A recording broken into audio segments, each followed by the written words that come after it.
Ladies and gentlemen, we want to know the role of community stakeholders to the sustainability of government facilities in their domain. We have a professor in the house. It is not easy to be called a professor. It is not easy to be called a professor. To be a professor means that in letters you have found worthy. In knowledge you have contributed. And in literary deposition, your name can be found. Ladies and gentlemen, NGOSAs alive. May I take permission from the BOT chairman, the NGOSA president and NGOSA chair standing to introduce to us a lecturer and a professor, and incidentalist of Okwani extraction. He is Professor Chukwuemeka, who will be taking us on the significance and importance of protecting facilities of government in your location. Thank you, sir, Prof.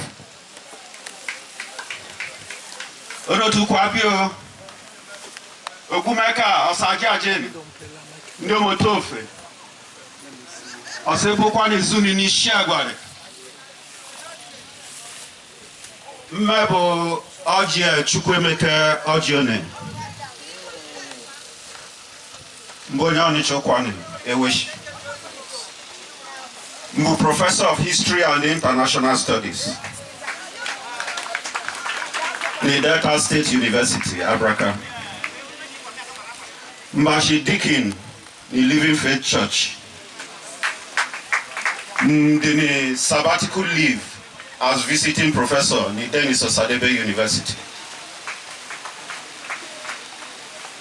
Alwaye nusonru nefifiene njeka agwa no Igbo. Ekenje gwogi igwe. I start by saying that I thank the organizers of this auspicious event for the opportunity to be a part of it. I actually received this invitation on August 22, 2023 to talk on a topic. The title of the topic is a role of communities in protecting government properties in their domains. When I received that topic, I want to say that for about 3/4 of the period when I received this invitation and now, I was unable to find a focus. I was unable to find a direction on how to go about this topic. This declaration will sound rather surprising, that a professor found it difficult to find direction, to find focus for a topic that is more or less an everyday issue. I want to say at this juncture that the constraint I had was not as a result of lack of knowledge of what the topic entails. Rather, the difficulty I had was out of the conviction that the subject of the role of communities in protecting government properties in their domains will not serve enough utilitarian or even academic value, considering the fact that this subject is by no means oversung. This is so because communities ordinarily have a role, or even roles for that matter, in protecting government properties in their domains. My thinking was that continuing to come to an auspicious and august occasion like this to talk about the role of communities in protecting government properties in their domains is rather unsung. So there had become the need for me to tinker with the title a little bit. I had to tinker with the title so that at the end of the day, we will be leaving this place with a discussion that will be of value to us. And in the circumstance, therefore, I have slightly adjusted the title given to me so that we get greater utility value to the challenges the organizers of this event seek to interrogate. To this end, I have come out with an adjusted title to read Interrogating Effective Communities Protection of Government Institutions in Their Domains. So that what I will be addressing here is how to make such roles more effective. Because already we know that communities have roles to play. Communities are constrained in playing these roles. So it will be better for all of us if we begin to interrogate how these roles will become more effective. And this caught my attention. And I came out of the dilemma of this difficulty on what to do. So I crave the indulgence of the organizers of this event to permit me to have this talk based on this adjusted title. And I know you have given me your permission. Thank you very much. What are the key words in this title? I located 3 of them. Communities, protection, institutions. For communities, I start by saying that the mistake is often made when we think of communities in terms of ethnic and tribal peoples. No. It goes beyond that. To mean a group of people with common characteristics living together, especially within a larger society. When we talk of communities, a group of people could be staying in a big estate in Lagos, for instance, but they may all not necessarily be of the same ethnic group. Invariably, that is a community. They have something in common binding them. Then I look at the word protection, or to protect.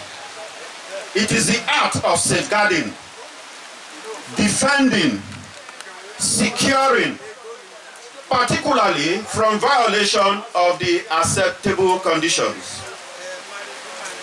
Then what are institutions? Institutions are facilities like the one we are talking about today, especially for educational, professional, and social functions. Institutions could equally be properties, installations, projects, etc. What is the method that I have adopted for this discourse? I'm going to leverage a lot of personal experience. I'm going to leverage the experience of other persons. And I have equally relied on documented information from available literature. Also in this discussion, you are going to pardon me, I'm going to use the words institution, facilities, properties, projects interchangeably. So when you hear me talk of institutions, when you hear me talk of properties, when you hear me talk of projects or facilities, for the purpose of this discussion, I mean one and the same thing. Statement of the problem. The problem is that communities are severely constrained in their roles to protect government institutions, government properties in their domains. And the consequence is that such institutions or properties are not rendering their optimal functions, thereby requiring an interrogation of the constraining variables. Thank you. Thereby requiring an interrogation of the constraining variables. Discussion. To discuss the problem, we shall first articulate variables or factors impeding communities in their roles to protect government properties in their domains, and to say that these have manifested in some of these and more ways, and they are outlined below. 1, the concept of ownership. The concept of ownership. These things we are calling government properties. These things we are calling government institutions, government projects. Whose are they? So that in this discourse, I have used government properties in quotes. 2, non-commitment to work. 3, indiscipline of staff. And of course, of pupils and students, if such an institution is a school. 4, aggressive or unfriendly host community relations towards such institutions. 5, illegal acquisition and sale of such facilities, including land. I was so excited when the MC informed us that this very school, in the Millie Grammar School, possesses the largest land space of all schools in Delta State. I wouldn't be surprised if by the time we get the survey plan of this school may no longer be holding such a position. Probably because even from amongst us, we have tampered with the original land space that was given to this school. In fact, it is no history and it is no story that a lot of government school lands have been sold by indigenes, by the owners. I said earlier that I have used the word government institution in quotes, and I will show us in the course of this discourse that the institutions are actually ours, that they are not governments. And some of us have actually been the ones facilitating the tampering of such properties, land in particular. 6, vandalization of institutions' facilities. 7, outright theft and pilfering of such facilities. 8, cultism-related attacks on such institutions. And 9, because of time, security challenges upon such institutions from within and outside. What is the way forward? What is the way forward? 1, I have said that there should be a reappraisal of the concept of ownership. there should be a reappraisal of the concept of ownership. The impression about ownership being that of government is absurd. To ascribe ownership to a distant or even an abstract or a non-member or a non-native of the community, that is a stranger, is rather absurd. You say it's government property. If we take a census of these wonderful children seated here,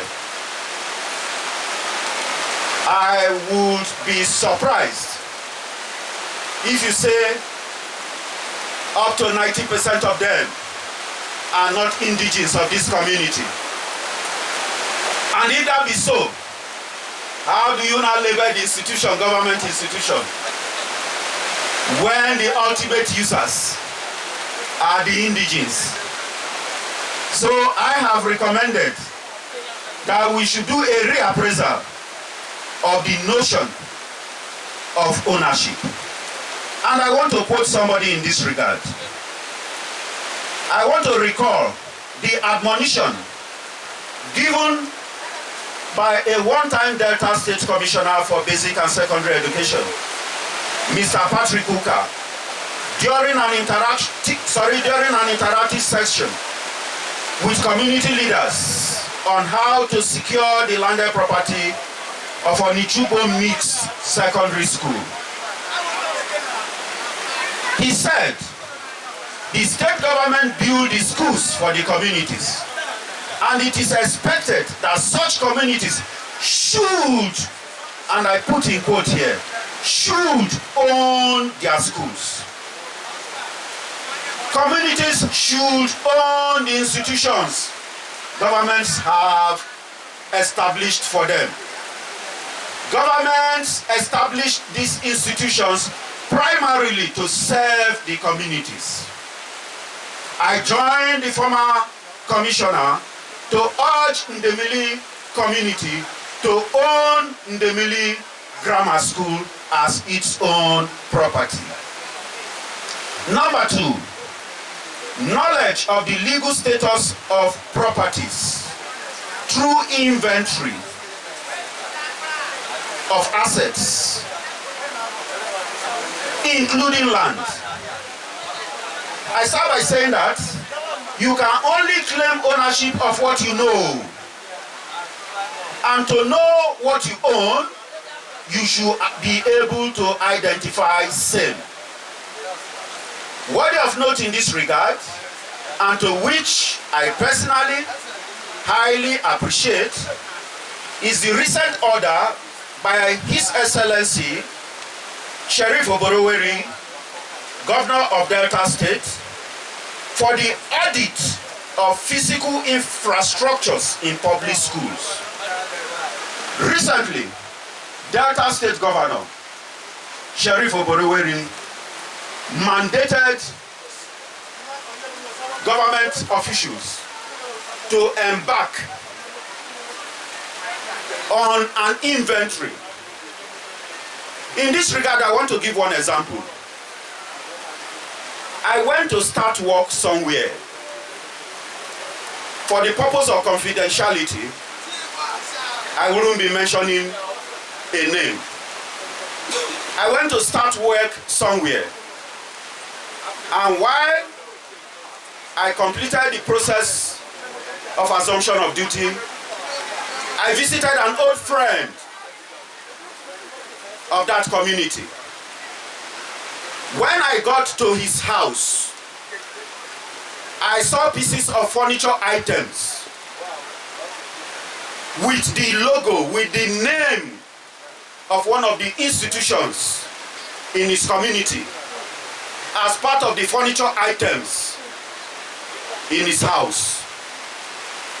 No effort was made to obliterate the labeling on the furniture item. No effort was made to cover it up or wipe it off. It was there. Members of the community, his fellow village people, were coming to his house and they were seeing these furniture items carrying the emblem of the institution, of this, in quote, government institution in the community. And I want to believe he wasn't the only one that moved government property to his house. Hence, his fellow kinsmen or his fellow villagers were able to condone the presence of those furniture items in his house.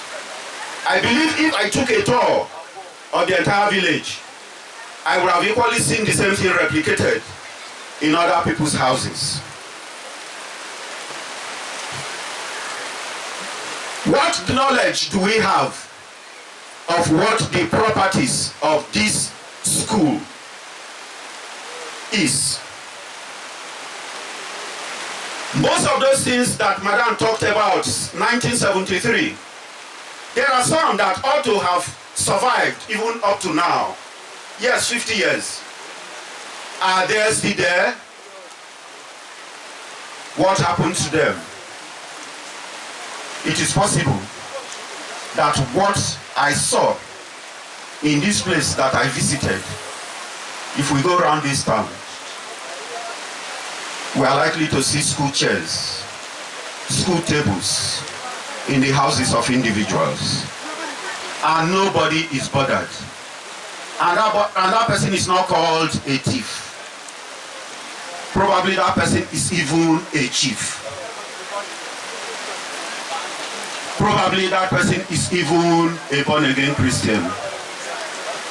Knowledge of the legal status of the properties of these institutions.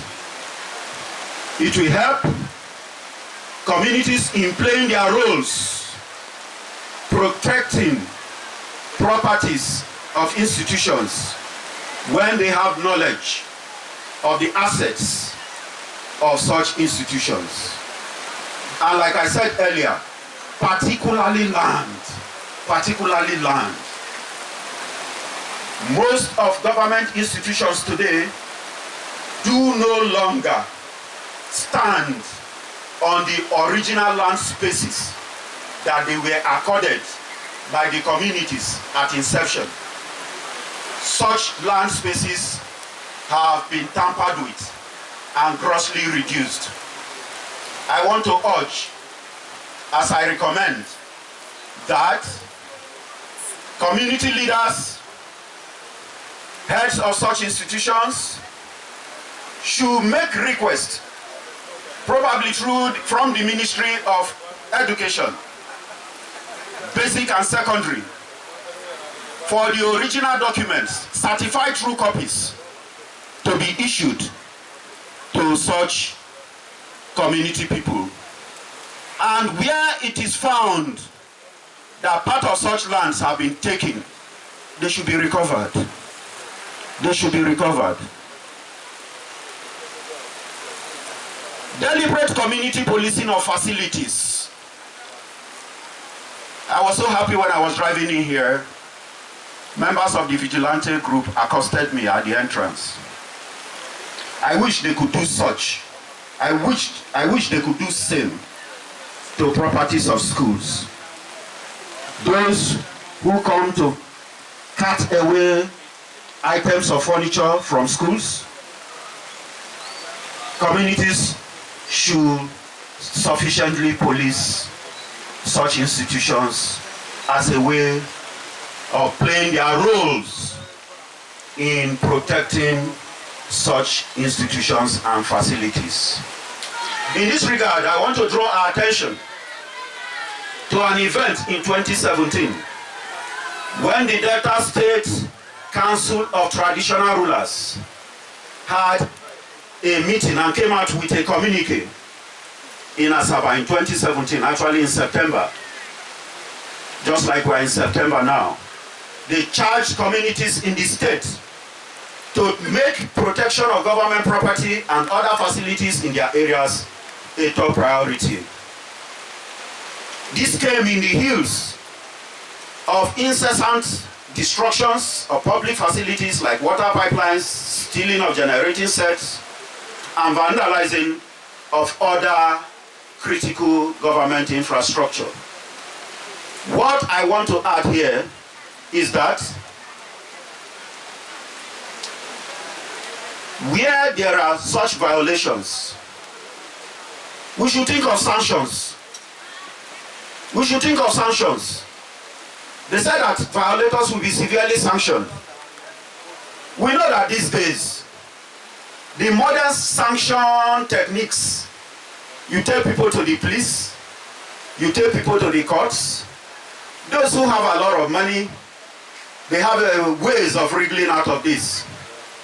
I'm advocating via this discussion that we should reenact our traditional sanctioning systems, public shaming of offenders, ostracization of offenders.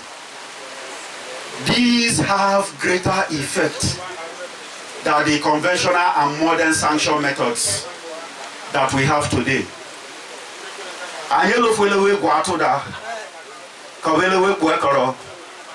These things, they are still very, very potent. They are still very, very potent. We fear them. When an offender is threatened with any of these, vis-a-vis being threatened with being arrested, if you give him or her an option, he will opt for police arrest. He will opt for police arrest. But for something that will bring shame to the entire family, if the entire family is ostracized, that will go a long way. So we talked about deliberate community policing, and we equally talked about sanction. When you sanction people, the reverse is that you should equally reward people. The direct corollary of sanctioning should be reward.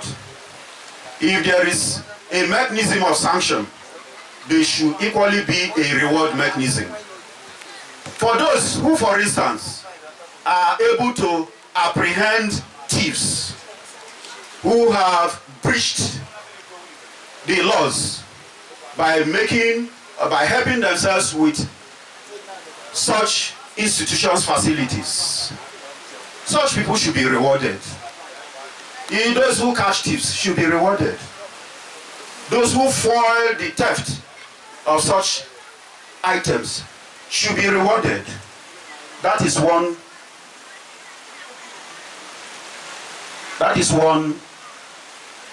point that I'm making here. I'm equally suggesting that one way of making the people have a sense of ownership of these institutions and the facilities they're in is to engage them as staff. I was a little bit short of reaching the conclusion that the principal of this college is an indigene. If she's not, from the little demonstration she had put up here today, she had shown that she has the interest of this school and this community at heart.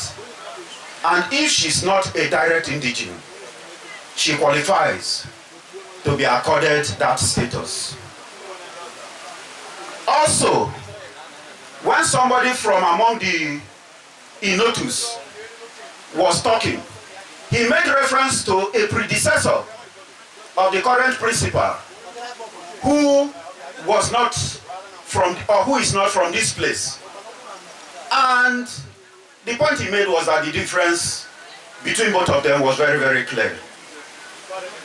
I'm advocating that a reasonable percentage of the staffing position, normally what you own and what you don't own, you don't treat them with the same level of commitment. You don't treat them with the same level of commitment. I am suggesting via this discussion that government should make it a policy for a reasonable percentage of the staffing of these institutions to be indigenous of the host communities. I want to give an example here. I have personally gone through all the tiers of education before getting to the position I am now. I was for a very long time a secondary school teacher. And I want to give you one experience that reconciles with the point I'm making here. I taught in a school in Sapele. I taught in a school in Ndokwa here. I don't want to mention the name. In those two schools, there is this point I want to make that reconciles with the point I'm raising now. The one in Sapele, there was this Urobo friend and colleague. I believe he's even from Sapele. Then the school I taught in Ndokwa here, there is this colleague too, who is a direct native of the host community of the school. These two people were feared and dreaded more by the students than those of us who were not indigenous. Those of us teachers who were not indigenous of the host communities. In fact, by the time students run foul of certain regulations, they tell them, wait, we are taking you to Mr. Ojieh. I'm using my name in this instance. He became the custodian. He became the repository. He became the greatest authority. He became the one that had the capacity to meet whatever level of punishment, and no trouble will come out of it. But when any other teacher who is a non-indigenous executes that kind of action, oh, the students will even fight such a teacher, tear his or her clothes. But for that, his own townsman, he was feared and dreaded. He used to tell them that, I know you, I know your people. We will take this thing to the upper local's house. So, this reconciles with the point I'm making here, that we should have indigenes as staff. They know the in and out. They know everybody up to the home front. And they know how to handle such situations. This local content principle that is being called for in the oil sector, it should be replicated in the school systems too, so that we know ourselves. It's not when you, permit me to say, your family does not have anything. You'll be boasting to the teacher who is a stranger in your community, I will do this, I will do that. You can't do that to the other man who comes from the same village. He knows you and you know him. And he will be able to flog you into compliance should you default.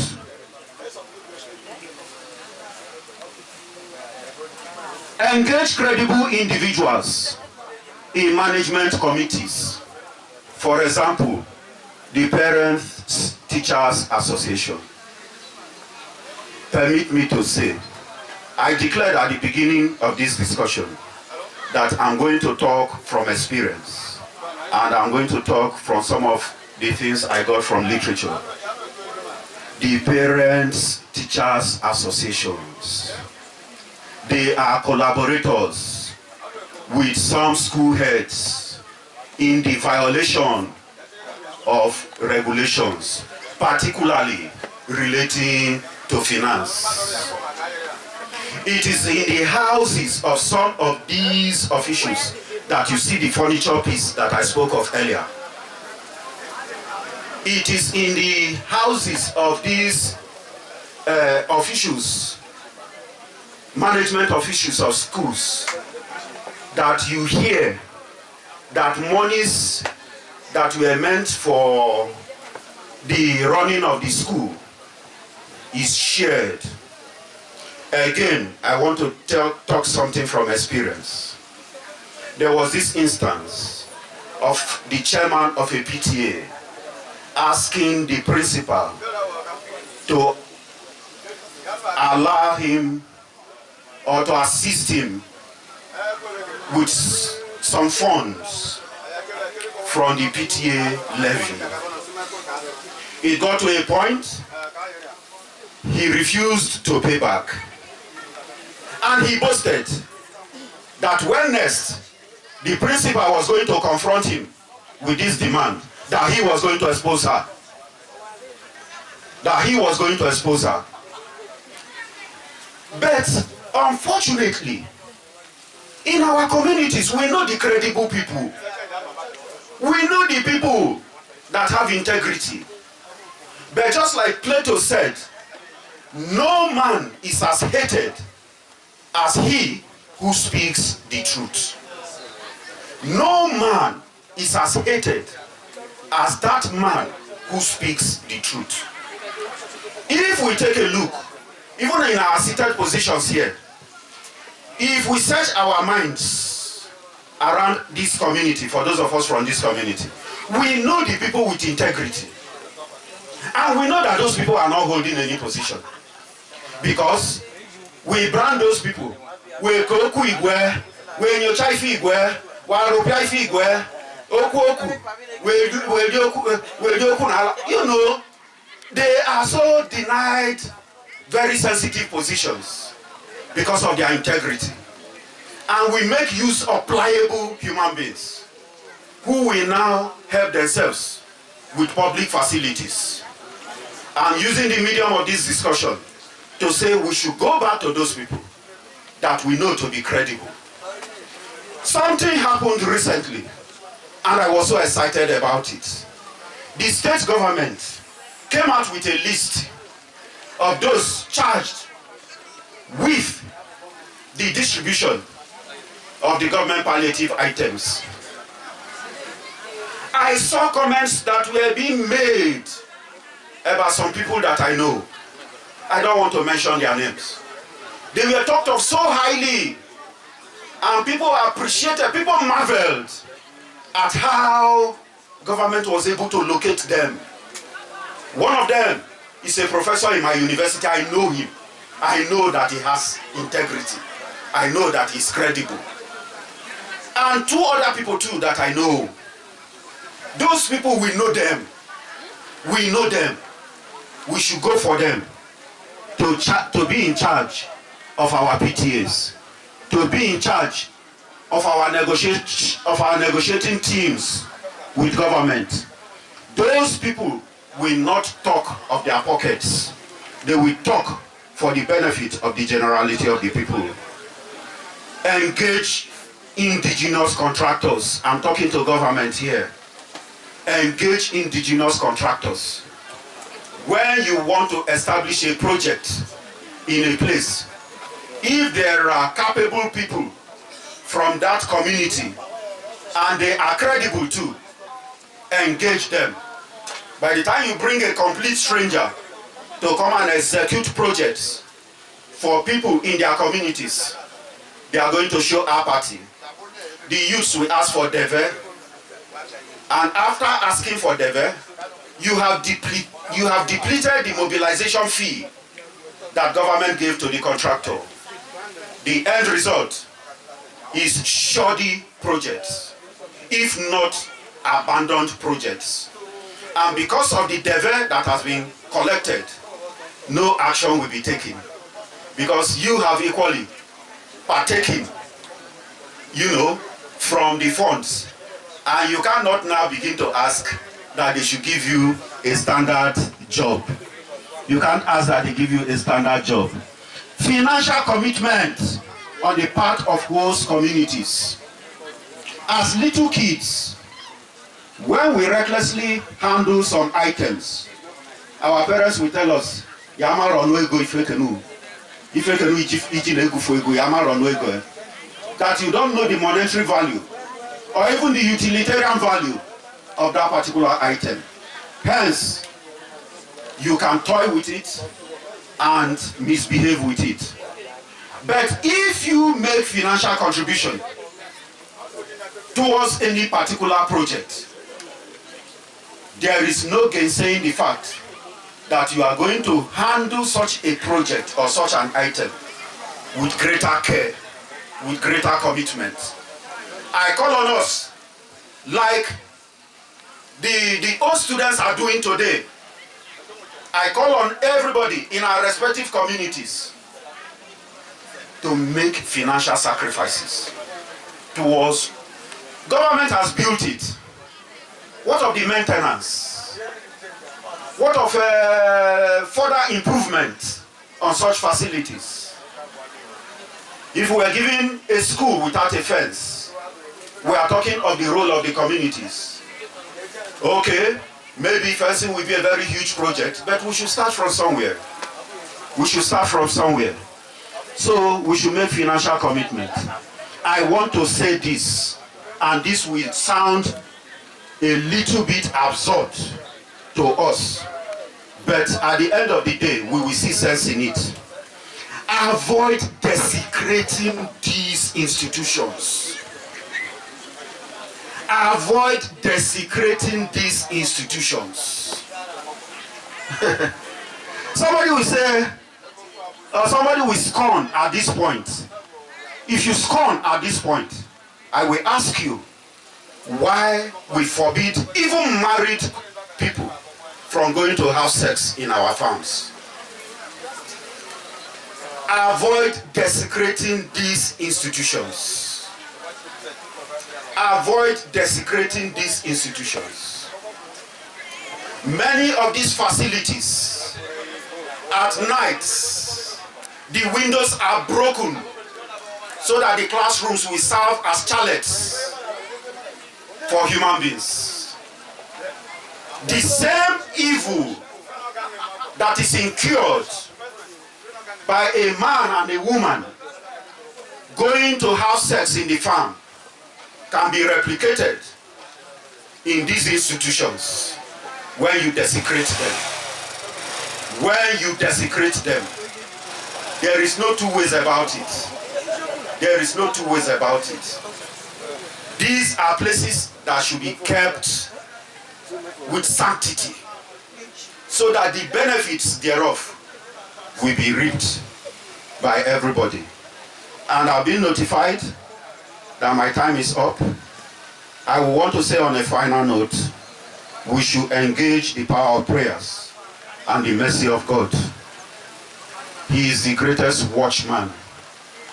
We are told that the watchman watcheth in vain if God's grace and sealing is not placed upon these facilities. For we to play our roles effectively, we should be prayerful. We should prayerfully engage the assignment given to us. And God himself will give us the grace in Jesus' name. Thank you very much. Impressive. Ojieh, sir. Prof. Ojieh, sir. Thank you very much. Please, can you celebrate Professor Emeka Ojieh? When a man is called a professor, please, I remember the little school I've attended. When a prof finishes his lecture, what we do is to stand up. Because that biro is mightier than anything. That pen they hold is mightier than anything. Please celebrate this one. Celebrate this professor. Thank you very much, Prof. Thank you very much. Thank you very much. Please, you may be seated. Thank you very much. Now, there were key things the professor mentioned.